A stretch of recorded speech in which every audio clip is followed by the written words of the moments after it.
United, CLFC, Create Lasting Family Connections. Hello, family. How you doing? All right. It's good to greet the family. That's how we have to be if we want to heal our communities.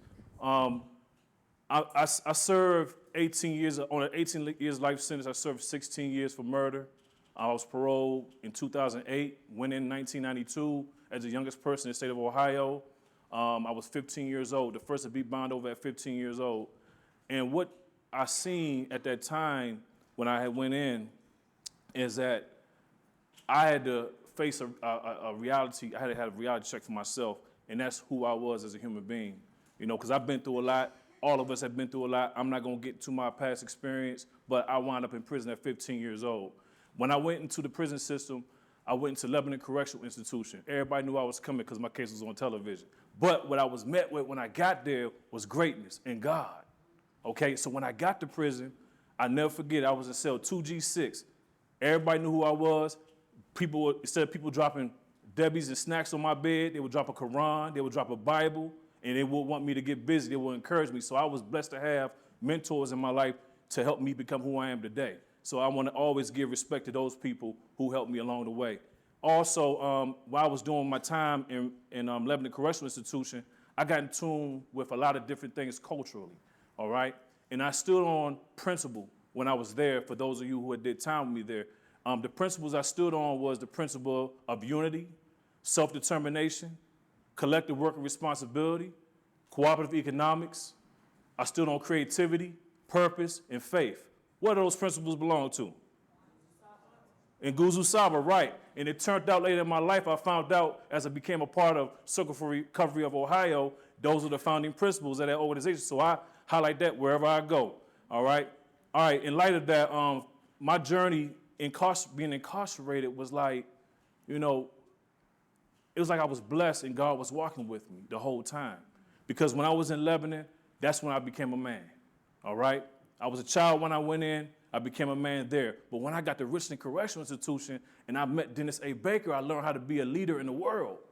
He was my mentor. Watching him and how he brought in the NAACP prison project, he reenacted that through us at Richland Correctional Institution, and we became known nationally all over the country and all through the world. If you had a crisis magazine, you seen them in there, you seen us in there. So that gave me inspiration, that gave me hope for when I landed myself in Cleveland, Ohio. I'd never been to Cleveland before. Who wants to get paroled to Cleveland according to the reputation of Cleveland? Nobody, right? Me, I did. Because Cleveland was, in 2008, Cleveland was the poorest city in America, all right? And they're like, man, why you ain't going back to Washington? I'm from Washington, D.C. Why you ain't going back to D.C.? Why you ain't going back to Cincinnati? No, I want to go somewhere new. I want to go where I built my reentry network at, all right? And I built that in Cleveland. All the people that will come into the prisons, like we go into the prisons, I built a relationship with them, and when I got out, they were there for me. I was in Harbor Light. I walked the street from Prospect, going all the way up to Kinsman. I rode the bus. I lived on Kinsman. I lived on Chagrin. That was a blessing for me to be there, and the people there were a blessing for me as well. So by the time summer hit, I ain't had no job, so I had to find me a job, all right? Y'all know how I go. And I was, God already opened up an opportunity for me in Mansfield, Ohio, right? I first was worked on an internship at a program called North End Community Collaborative. Y'all familiar with that in Mansfield? You know, that's a community building organization. But then I found out Dennis was coming out of there, retiring from the correctional institution, and he was going to UMADOC. Boom, I'm right down there with him, right? So me and Mr. Baker, we've been doing reentry since 2008. And I go in and out of institutions all the time, Mancy and Ricky, and throughout the state. But the true blessing for me was to coming across this program called Creating Lasting Family Connections and being on the team of the Ohio Children of Incarcerated Parents. All right, give a round of applause for this team, Ohio Children of Incarcerated Parents. All right. This team has been diligent along with the Federation of the UMADOPS in building these programs, and they have been serious and very dedicated towards helping people return homes to their families successfully, all right? You know, I speak to the guys in the institutions, I say all the time, I say, man, it's one thing to be on man time, right? But it's a whole different thing to be on father time, all right? Because now when you on man time, you're about protecting yourself, preserving yourself, and being with everything that you have learned about manhood, yeah, you manifest that. But when you're a father, it's all about sacrifice, all right? And the thing is this is what I found out in my study, in my research, in teaching this class since 2016. I found out that parents who actually are taught this class are more prone to build the communities that they come from, all right? Because a lot of people reach out to me, and I'm sure they reach out to you as facilitators of class. How many facilitators do we have in here that facilitate the class in the institution? And I'm sure people reach out to you. Please give them a round of applause first and foremost for everybody teaching the class. All right, and I'm sure that these parents reach back out to you and thank you for teaching them about, the responsibilities of fatherhood. Because the thing is this, we teach them 3 little books, all right?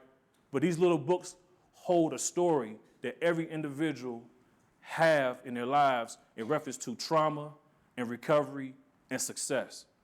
But the thing is this, when you learn about developing positive parental influence, you learn about recovery and how to maintain your recovery, all right? And you learn that a father is one who stands on sobriety and one who stands on protecting and providing for his family.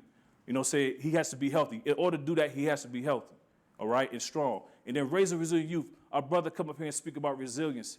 Our youth are resilient in their love for us, but we can't keep coming back to prison because by the time they hit 14 years old, they're tired of us. Am I right? And we teach about that. So we teach families, fathers, how to reintroduce themselves back to their families as a new person, all right, as a serious person who loves their children, who love their wives. Half of them are husbands, half of them are not. But we also teach the fathers how to accept that their child is in another family and how to work a relationship back with their child in the process and how to network with that family in order to have that relationship. And then getting real, which is one of the most funnest modules to learn about, we teach the parent how to have effective communication with their children. All right? That's the key, communication, right? And by facilitating this and training others to teach this, along with Dr. Robinson of the Dayton UMADOC, it's just my life has become full circle when it comes down to understanding who I am and my journey from the 7 principles in the beginning all the way to now. I'd like to thank all the facilitators that are here and that are present. I'd like to thank all the executive directors of all the UMADOC federations and our CIP team. I love you and I appreciate you. You've taught me a lot, and I look forward to doing this work with you in the future. Thank you.